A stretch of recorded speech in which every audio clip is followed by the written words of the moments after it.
We've come along to Bradda Glen on a fairly decent evening here with Lawrence Skelly, MHK. We've got some pictures we're going to roll here of you up in the hills there and in the sort of outback of the Glen with a fair amount of people there looking at a proposal to put in some skate facilities and things for the kids. It is, yeah, and it's all about facilities for the children. We created a group here, the 3 MHKs in Russian, called the Russian Youth Action Group, and the idea was to get all the interested parties together, that is the MHKs, the commissioners from the 4 areas here, Port Erin, Port St Mary, Arbury and Russian, with parents and children to try and find something they wanted. And we discovered that top of their list was a BMX track and a skate park, and we've identified a site here at Bradda, which is what we're exploring right now. It's not rocket science, they're bound to want that. What else, unless there's a 10-pin bowling site you're going to come up with, that is going to be on kids' lists because it's what they want.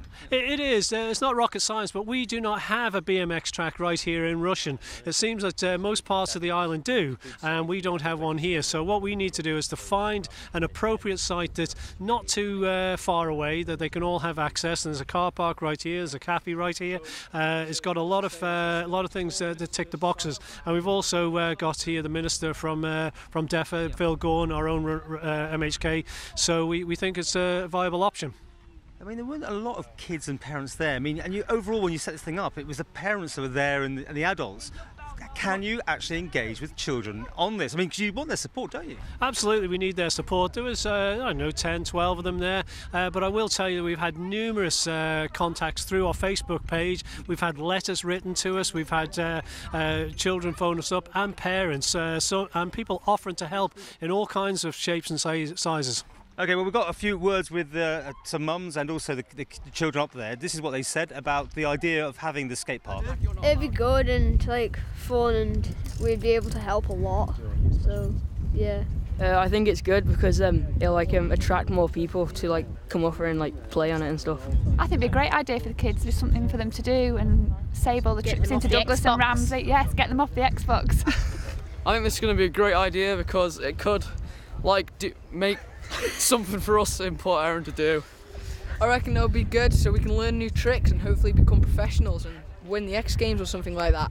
So that's what they said on the record. I've got to tell you, with them behind us here now, and we were waiting for you to come down for the interview, they all said it won't happen though. It's nice, but it's not going to happen. Well, I mean, that's the challenge for us really, and that's why, once more, it's an action group. And that's the great thing about when you engage with the young people, they want action. They don't want words, they want action. So the pressure is on us, and we're going to actually take this to the next stage where we're going to have a public meeting with the commissioners to see if we can actually really get the numbers. We're going to start a petition and actually grow the Facebook. I don't want to rain on your parade, but there'll be probably a petition from the residents saying we don't want it here, thank you very much. Undoubtedly, there's bound to be opposition somewhere. It is zoned for recreation, and I think the young people have already spoken here, so it's up to us to try and find a solution if possible. If we can't make it happen at this site, we will endeavour to try and find another suitable location, but we will actually keep this going and find something for them.